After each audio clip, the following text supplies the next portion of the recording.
오늘 이 오후 예배 시간에 우리에게 주신 말씀을 통해서 함께 은혜를 나누기를 소망합니다. 이 말씀이 우리의 믿음으로 고백되어지고 우리 삶의 변화로 이어지는 귀한 은혜의 시간 되시기를 간절히 소망합니다.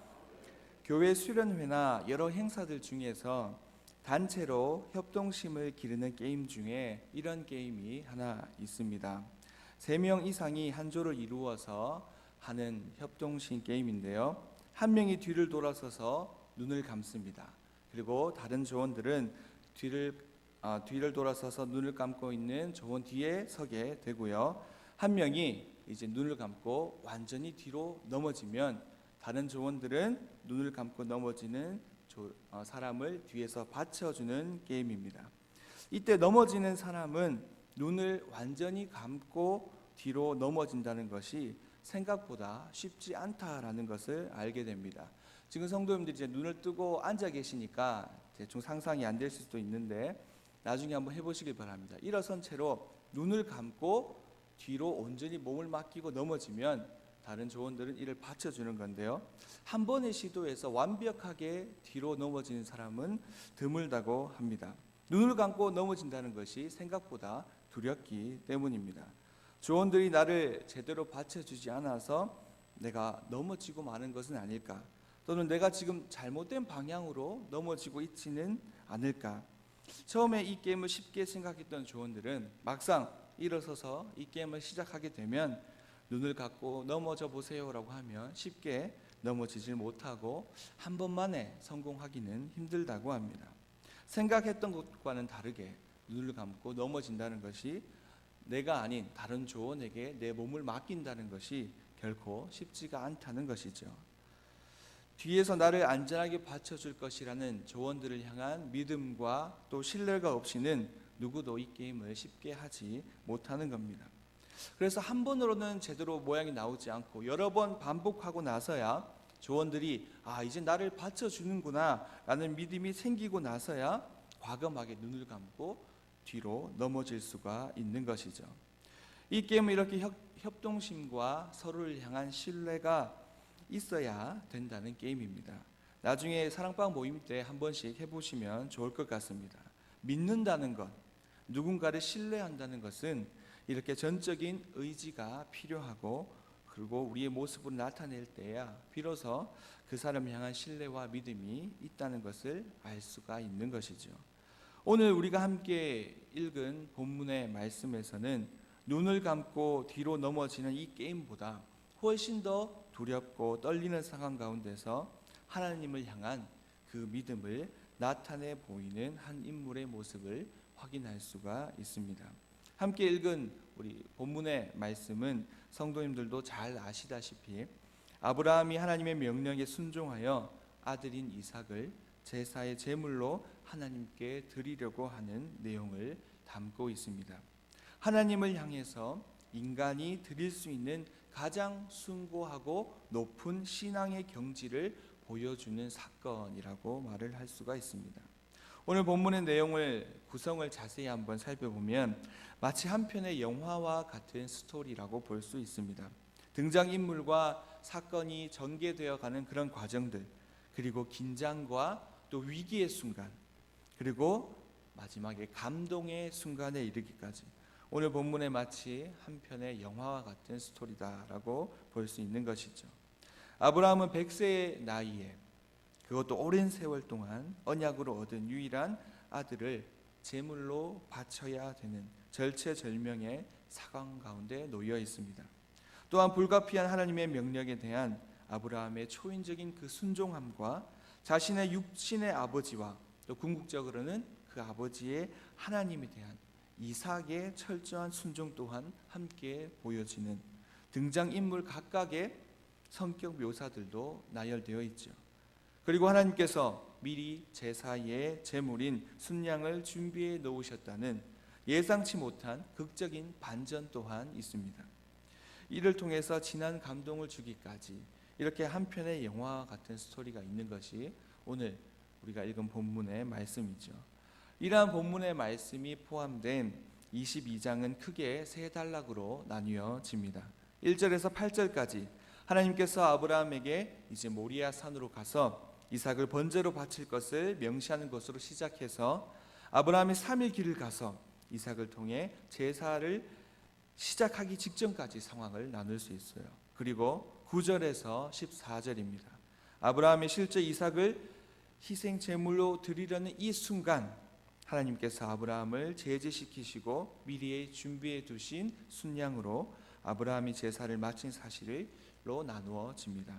그리고 오늘 본문의 뒤를 이어서 15절부터 이렇게 제사를 마친 아브라함을 하나님께서 두 번째로 부르시고 아브라함의 생애에 있어서 최종적으로 땅과 그리고 후손의 언약을 재수여하시는 모습을 보게 되는 것입니다. 아브라함의 별명을 우리 성도님들은 다 알고 계실 것입니다. 아브라함에 대해서 우리가 흔히 부르기를 믿음의 조상이라고 부르곤 하죠. 과연 오늘 말씀에서 어떻게 아브라함이 믿음의 조상이 될 수 있었는지 살펴보면서 그 가운데 하나님의 계획하심과 하나님의 은혜들을 통하여서 다시 한번 믿음의 사람, 믿음의 성도가 되기를 결단하는 귀한 은혜의 시간 되시기를 간절히 소망합니다. 먼저 아브라함의 믿음의 모습에서 확인할 수 있는 이 믿음의 사람, 믿음의 성도가 보여줄 첫 번째 모습은 바로 시험을 통해서 성장하는 모습이라는 사실입니다. 먼저 1절 말씀을 보면 하나님은 아브라함을 시험하시기 위해서 아브라함을 부르셨다라고 말씀합니다. 여기서 시험하다라는 단어가 정확하게 나오죠. 이 단어는 구약에서 36번이나 등장하는 단어입니다. 그런데 중요한 것은 이 단어가 누구를 주어로 쓰냐라는 것입니다. 즉 사람이 시험하다라고 쓰일 때는 대부분 이 단어는 부정적으로 쓰였습니다. 광야에서 이스라엘 백성들이 하나님을 시험했을 때에도 이 단어가 동일하게 사용되었지만 당시 모세는 하나님을 시험하는 것을 인간이 절대 해서는 안 된다는 것으로 규정하여 금지시키기도 하였죠.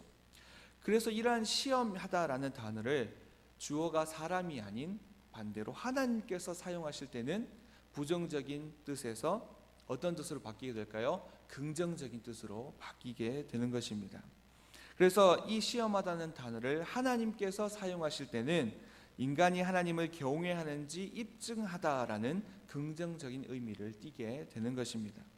따라서 오늘 본문에서 아브라함을 시험하시는 하나님의 그 시험하다의 의미는 상대방을 잘못 행하도록 유혹하다라는 의미가 아니라 무엇을 입증하기 위해서라는 뜻을 지니는 것입니다. 결국 하나님은 아브라함의 믿음의 성숙을 입증하기 위해, 즉 아브라함의 입장에서 다시 보면 자신의 믿음의 성장을 위해 하나님은 아브라함을 시험대 위에 올려놓으신 상황입니다. 역사적으로 볼 때에도 하나님께서 가나안 족속으로 이스라엘 백성들을 시험하셨던 것도 마찬가지입니다. 사랑의 하나님이시고 항상 우리와 함께 하시는 하나님이시지만 이렇게 때로는 이스라엘 민족과 아브라함뿐만 아니라 저와 성도님들 또한 시험대에 올려놓으시는 하나님이심을 보게 되는 것이죠. 그 시험은 앞서 말씀드렸듯이 사람이 주어로 시험할 때는 부정적이었지만 하나님께서 시험하실 때는 누구보다도 긍정적이고 복된 의미의 시험이 된다는 사실을 기억해야 할 것입니다. 중요한 것은 하나님의 시험에는 이렇게 분명한 계획하심과 목적이 있다라는 사실이죠. 하나님은 아브라함에게 그리고 저와 성도님들에게 왜 이러한 시험을 주시는 것일까요? 왜 우리를 시험대 위에 올려놓으시는 것일까요? 하나님께서 정말 그 시험의 결과를 몰라서 이렇게 시험을 주시는 것일까요? 전지전능하신 하나님은 저와 성도님들의 모든 것을 알고 계신다는 사실을 믿으십니까?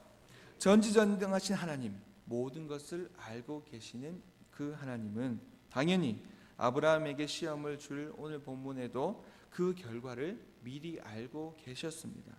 하지만 하나님께서 아브라함에게 시험을 주신 이유는 시험의 그 과정으로 하여금 더욱더 아브라함의 믿음을 성숙하게 성장케 하시기 위함이었던 것이죠. 시험을 통한 신앙의 연단의 과정을 통해서 더욱더 믿음 안에서 성숙하게 하시길 원하는 계획으로 하나님은 오늘 본문에서 그리고 저와 성도님들을 시험대 위에 올려놓으시는 것입니다. 따라서 저와 성도님들은 어려움이 있거나 힘든 일을 통한 시험이 닥칠 때에 이를 피하거나 또 회피하고 불평을 가지기 전에 이러한 시험의 과정을 통해서 다시 한번 신앙의 성장과 성숙함을 원하신다는 그 하나님의 뜻을 생각해야 할 것입니다. 사람이 주어로서 하는 부정적인 의미의 시험이 아닌 하나님이 주체가 되고 하나님이 주어가 되셔서 우리에게 행하시는 모든 시험은 바로 긍정적인 것을 넘어선 우리의 믿음을, 우리의 신앙을 연단케 하시고 성장케 하시기 위한 목적이라는 것이죠. 오늘 본문 말씀 외에도 우리가 많은 성경의 말씀을 보면 다니엘과 그의 친구들, 그리고 욥의 시험 등 여러 가지 시험과 시련에 대한 말씀들을 보게 됩니다. 그럴 때마다 이러한 시험의 목적은 시험을 받는 자를 겸손하게 하시고 또 신앙을 연단시키셔서 결국은 시험 받는 자를 복되도록 하고자 하시는 하나님의 계획하심이 있음을 보게 되는 것이지요. 고난은 또 다른 하나님의 축복이다라는 말을 많이 들어보셨을 것입니다. 저와 성도님들 앞에 수없이 닥쳐질 여러 고난과 시험들 속에서 이러한 고난들이 또 다른 하나님의 축복이라는 이 말처럼 다시 한번 이를 통해서, 이 시험을 통해서 하나님께 더 가까이 나아갈 수 있는 믿음 성장의 발판으로 삼는 저와 성도님들 되시기를 간절히 소망합니다. 계속해서 믿음의 사람, 이 믿음의 성도가 되기 위해 살펴볼 두 번째는 말씀을 따라 순종하는 삶을 살아야 한다라는 사실입니다. 흔히 믿음에 대해서 이야기할 때 말로만 이야기하는 것은 잘 신뢰가 가지 않습니다. 확실한 믿음은 표현을 통해서나 또는 행동을 통해서 나타낼 때 더 큰 믿음을 줄 수가 있는 것이죠.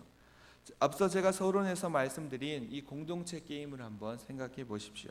눈을 감고 조언들이 뒤에서 받쳐줄 수 있다는 믿음을 가지고 뒤로 넘어지는 행동을 함으로써 내가 이 조언들을 믿는다는 것, 내가 이 조언들을 신뢰한다는 것이 드러나게 되는 겁니다. 지금은 성도님들이 눈을 뜰고 앉아있는 상태에서 내가 눈을 감고 넘어질 수 있다, 아무리 자신 있게 말해도 잘 신뢰가지 않는 것은 바로 이 때문이죠. 내가 정말 눈을 감고 조언들을 향해서 넘어질 수 있을 때에야 그 믿음이, 그 신뢰가 인정되어지고 또 드러나게 되는 것입니다. 저와 성도님들이 이처럼 하나님과의 이 관계 속에서 확실한 믿음의 표현을 보여줄 수 있다면 그것은 무엇이겠습니까? 바로 순종일 것입니다. 함께 오늘 본문 말씀 2절 말씀을 함께 읽어보겠습니다. 본문 말씀 2절 말씀입니다. 함께 읽습니다. 시작.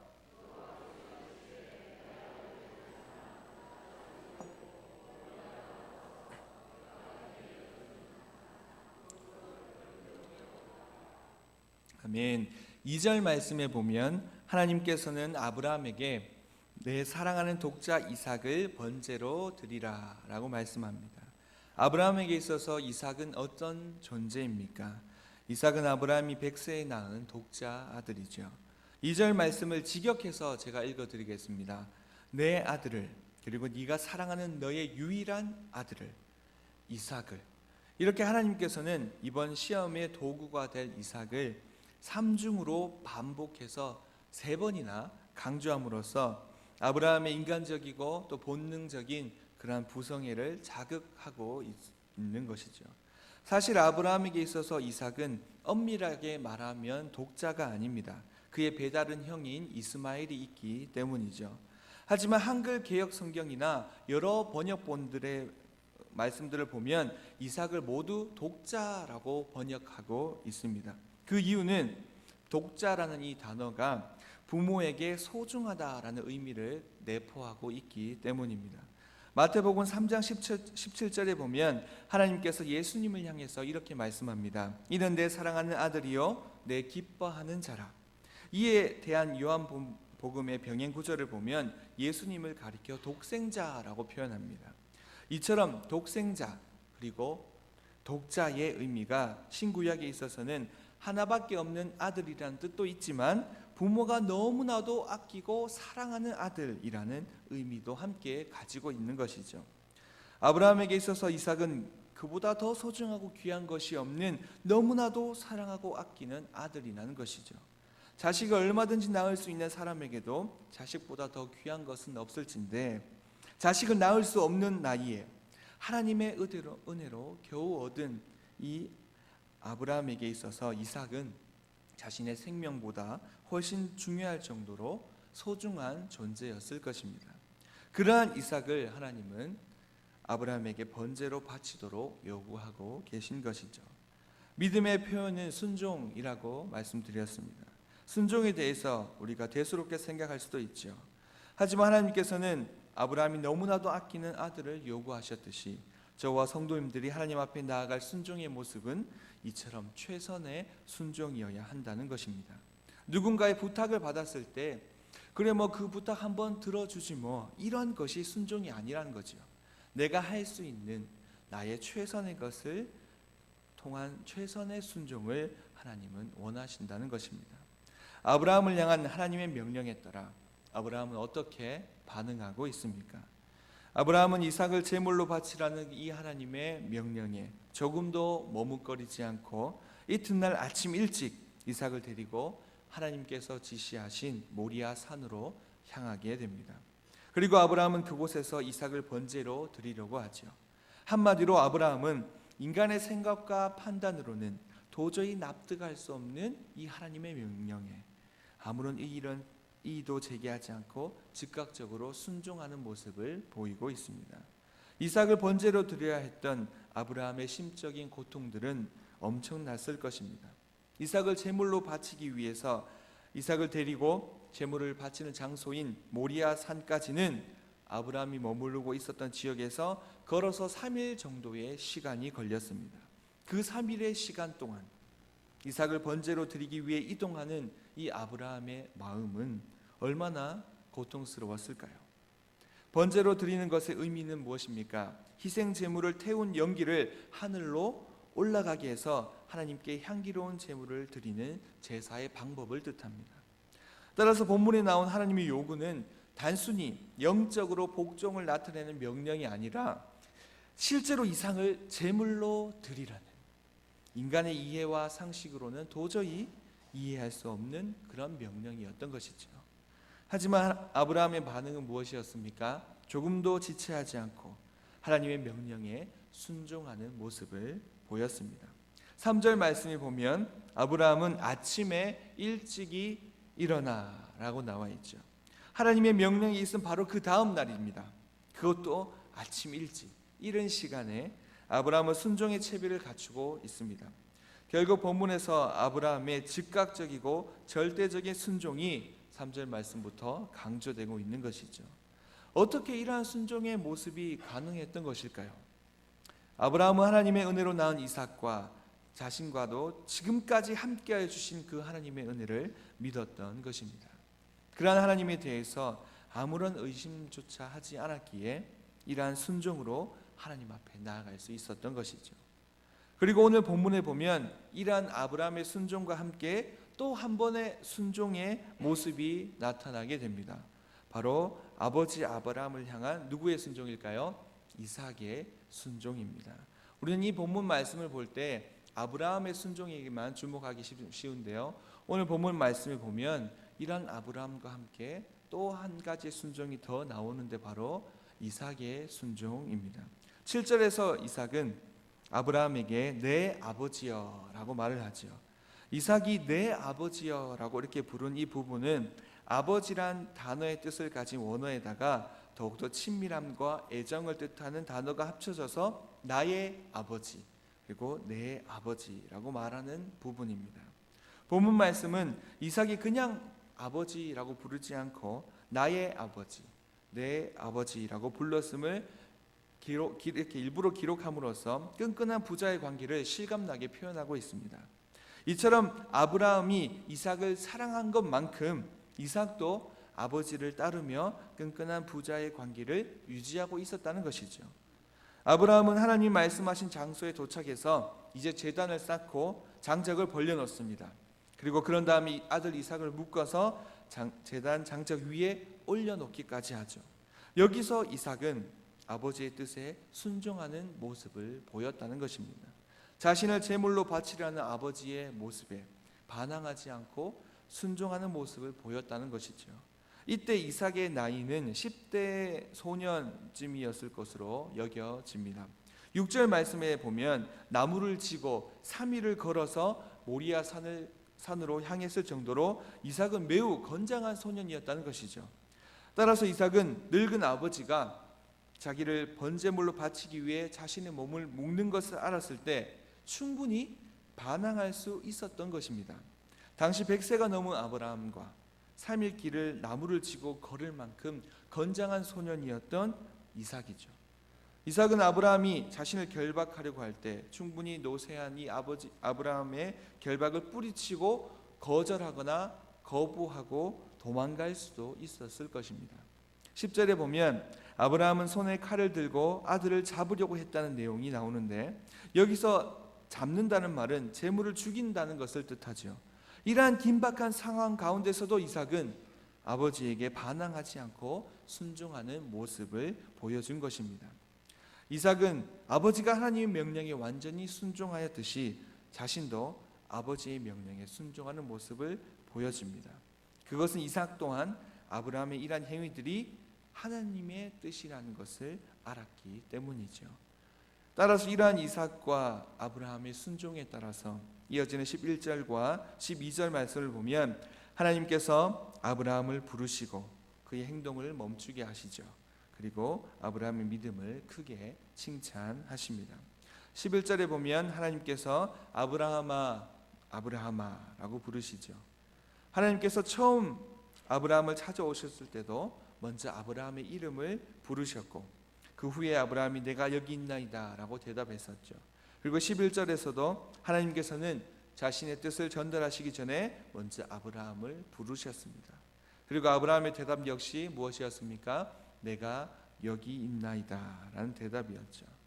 이처럼 하나님의 부르심에 대한 아브라함의 대답은 너무나도 순종적인 대답, 내가 여기 있나이다 라는 대답이었습니다. 이러한 아브라함의 순종적인 대답은 아브라함의 이삭 이 번제 사건을 다루고 있는 오늘 본문의 큰 내용을 두 부분으로 나누는 구분점이 됩니다. 즉 1절에서 처음 하나님의 부르심과 아브라함의 대답으로 이삭을 번제로 드리는 제사의 준비와 그 실행들의 문단이 이제 시작되었다면, 두 번째 하나님의 부르심과 아브라함의 즉각적인 순종적인 대답을 중심으로 이제 이삭의 번제 사건이 순양이 드려지는 것으로 대체되고 하나님의 축복이 더해지는 문단이 시작이 된다는 것이죠. 이처럼 하나님이 부르실 때 적극적이고 순종하는 마음으로 내가 여기 있나이다 라고 응답하는 것은 단지 응답으로서 끝나는 것이 아니라 하나님이 저와 성도님들 부르실 때 준비된 응답이 적극적인 순종으로 이어지게 되고 또한 우리를 향한 여러 축복으로 돌아오게 되는 것을 우리는 보게 되는 것이죠. 그러므로 오늘 이 작년 2부 헌신 예배에 나오신 작년 2부 성도님들과 우리 교회 모든 성도님들 또한 다시 한번 이를 통해서 결단하는 시간이 되었으면 좋겠습니다. 우리를 시험케 하시기 위해서도 우리를 부르시는 하나님, 그리고 우리에게 축복을 더하여 주시는 분 또한 하나님이시기에 그 하나님께서 말씀을 통해서, 예배를 통해서, 그리고 찬양과 기도를 통해서 우리를 부르실 때 우리의 대답은 어떠해야 하겠습니까?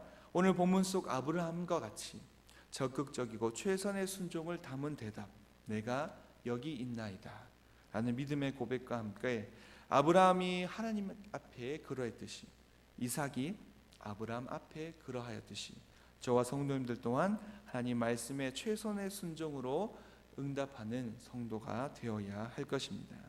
그러므로 우리의 삶에 주어진 모든 환경 속에서 우리를 찾고 우리를 부르시는 하나님 앞에 각자의 최선의 순종을 올려드리시는 저와 성도님들 되시기를 간절히 소망합니다. 이어지는 13절 말씀입니다. 13절 말씀을 보면 하나님께서 이삭을 대신하여 번제로 드릴 만한 제물을 미리 준비해 두셨다라는 사실을 확인할 수 있습니다. 이를 통해서 믿음의 사람, 또 믿음의 성도가 되기 위해서 첫 번째로 시험을 통해 성장케 하실 하나님을 살펴보았고요. 두 번째로 말씀을 따라 순종하는 삶으로 나아갈 때에 마지막 오늘 말씀 세 번째로 만나게 될 하나님은 바로 피할 길을 주시는 하나님을 만나게 된다라는 것입니다. 오늘 함께 읽은 본문의 말씀 13절 말씀을 함께 읽어보겠습니다. 13절 말씀입니다. 함께 읽습니다. 시작.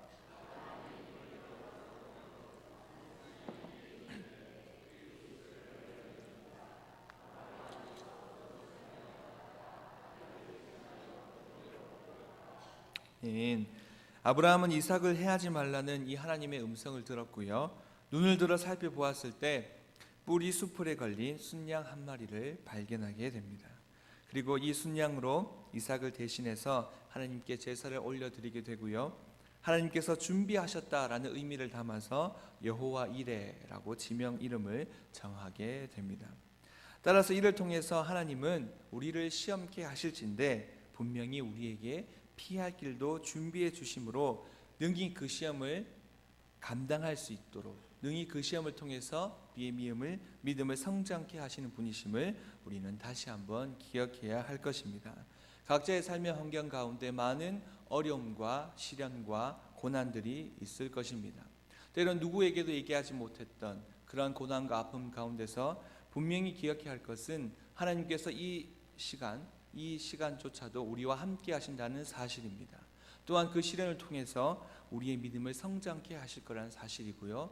그리고 그 하나님의 때가 이르렀을 때 당연히 우리에게 피할 길을 열어주실 분이심을 우리는 믿어야 할 것입니다. 따라서 저와 성도님들 또한 시험을 당할 때 두려워하거나 낙심하지 않아야 할 이유가 바로 여기에 있는 것입니다. 하나님의 시험은 아무리 그것이 가혹하고 힘들어 보여도 시험의 과정을 통해서 믿음을 연단케 하시고 그 하나님의 때가 이르렀을 때에 우리에게 피할 길을 더하여 주시는 분이시라는 사실을 우리는 믿어야 할 것이고 담대함으로 그 하나님 앞에 나아가시는 저와 성도님들 되시기를 간절히 소망합니다. 오늘 말씀을 한번 정리를 해보겠습니다. 믿음의 사람, 우리가 믿음의 성도가 되기를 위해서는 먼저 시험을 통해 믿음의 성장을 이루어야 함을 살펴보았습니다.